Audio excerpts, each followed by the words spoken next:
warahmatullahi wabarakatuh. Jumpa lagi dengan Ushar Channel. Kali ini saya ingin mengajak saudara jalan-jalan ke kebun naga Pak Datuk Rangkayo Basah di Ladang Laweh, Nagari Batipuh, Kabupaten Ternate. Kita nanti bincang-bincang sama beliau yang berusaha buah naga sejak 5 tahun yang lalu.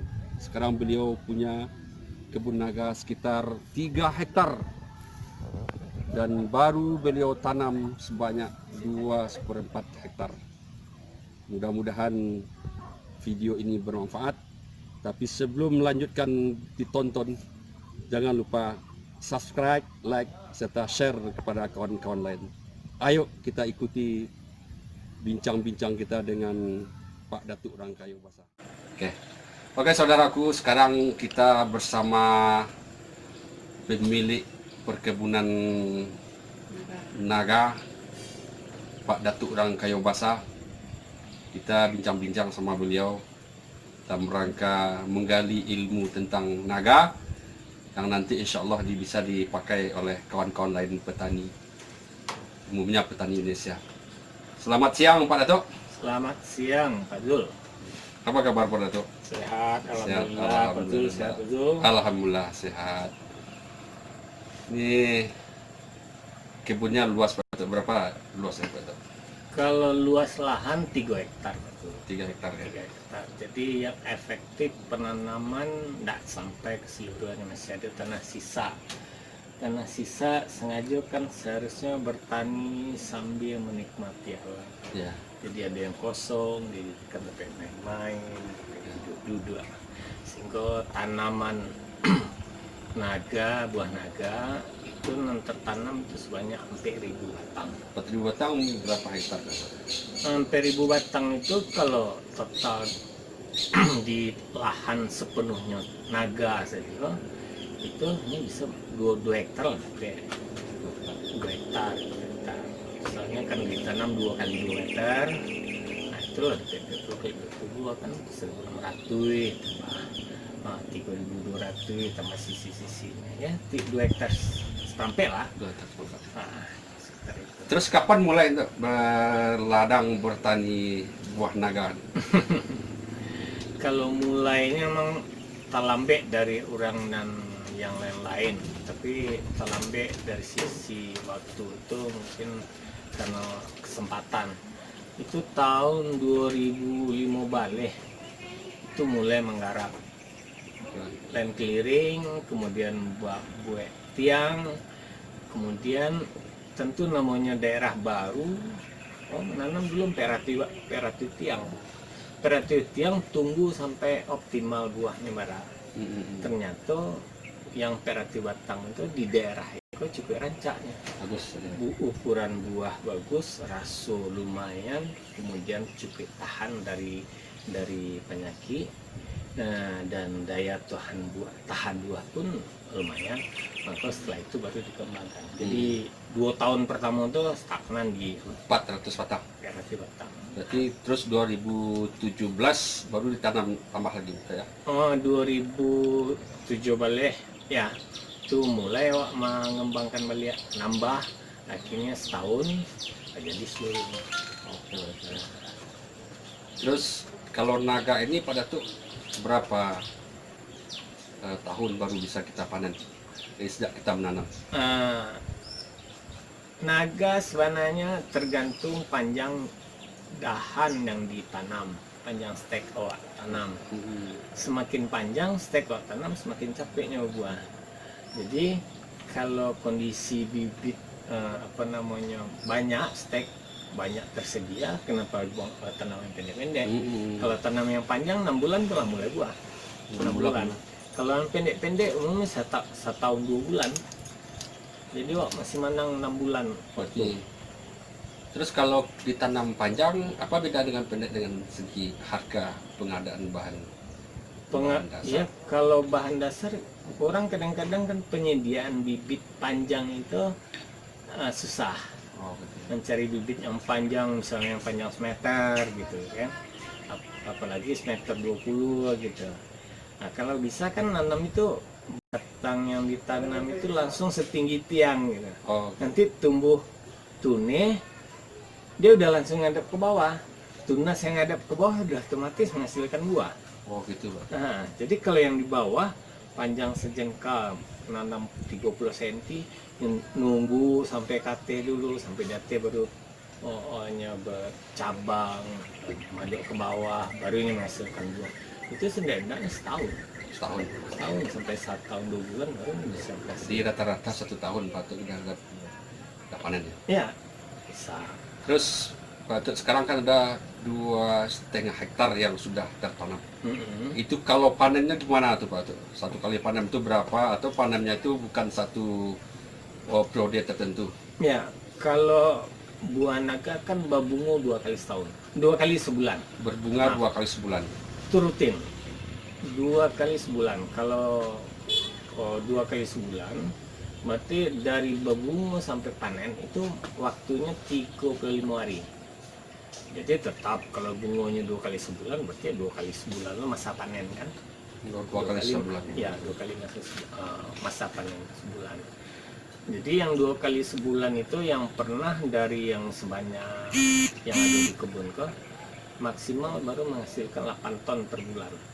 8 ton per bulan. Ya. Untuk 2 kali panen 1 bulan. Itu 1 bulan. Satu bulan 8 ton. Itu puncaknya di bulan-bulan Desember, November, ya November, Desember, Januari. Nah, itu biasanya ya antara 8, 6, 6, 7, 8 lah. Ton. Nah, di luar itu 4 ton, 5 ton. Sebanyak itu mana pasarkan Pak Atuk? Alhamdulillah, pasar kalau kita bertani dengan jumlah atau kuantiti kita cukup lumayan sekali bawa ke pasar, itu biasa kita mudah mengatur pasar. Tapi kalau kita kumpulan dari petani-petani kecil, kita diatur oleh pedagang perantara. Oh, gitu. Nah, jadi kita bisa, kalau dengan kondisi ini kita bisa menguasai satu pedagang udah lumayan. Jadi kita buat sama-sama tergantung, mereka tergantung kita tergantung dia, akhirnya bisa kerja sama. Tidak sama ya. Nah, kerja sama. Jadi barang pedagang itu nggak terputus, walaupun penjualan orang nggak acak nyari mau buah mari buat enak. Carilah langganan yang stabil, yang bisa dipercaya keuangannya, sehingga akan bisa rutin. Itu di Kota Parahpanjang, Padang. Padang. Terus samping itu juga teman-teman dari apa namanya medsos, mungkin membuat komunitas pencinta buah-buah segar, pemakan buah, mereka berkembang ya melalui mulut nanti itu nggak dijual ke pasar langsung orang-orang. Nah, nanti ada yang fasilitasi. Jadi peluang-peluang kayak gitu masih banyak kok. Sekarang berapa harganya? Patokan kita buah ke pedagang itu masih tetap 25, masih 25. Kadang-kadang harga kayak gitu dibanding jauh dari Solo, dari Bukit Tinggi, orang kadang-kadang mikir apa benar nih jual 25 gitu kan. Ya memang iya, karena orang nggak tahu pasar yang tempat kita jual 25 itu mereka nggak tahu.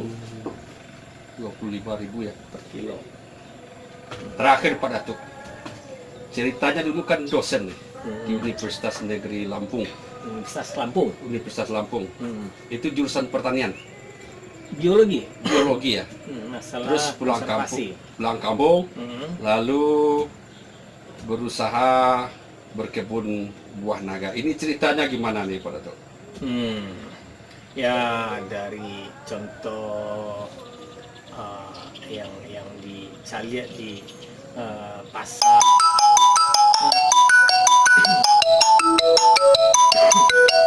buah-buahan tropis. Sebenarnya naga termasuk buah-buahan tropis walaupun daerah aslinya itu daerah gurun kan, bukan daerah padang pasir, itu daerah gurun. Jadi kalau di tropis basah mungkin lebih bagus. Itu dalam prinsip kehidupan pertanian. Nah, yang jadi kekesalannya dari dulu, kenapa awak impor? Banyak buah-buahan seharusnya buah-buahan eksotik itu awak bisa produksi, awak impor. Nah, makanya dicari kondisi di lapangan memungkinkan awak produksi untuk tujuan utama adalah menolak impor, kan? Menolak impor. Dan ternyata Indonesia overproduksi, oversupply untuk buah naga, khususnya daerah Jawa Timur. Nah, tapi oversupply itu diakibatkan karena pasar tidak menyerap karena kualitas. Berarti kualitas kita di bawah ya? Kualitas yang dari Jawa Timur yang sampai nyebar ke Sumatera itu tidak mencerminkan kualitas buah naga yang seharusnya buah sehat dan mahal.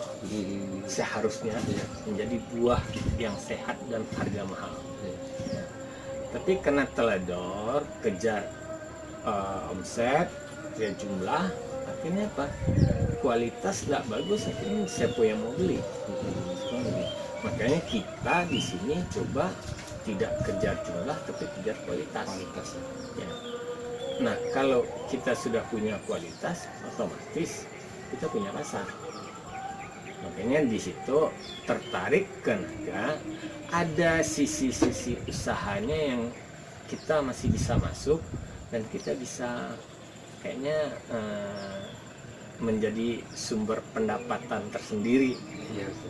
Nah, itu makanya lari ke naga. Jadi intinya pada itu untuk Kabupaten Tanah Datar ini sangat bagus untuk kita kembangkan.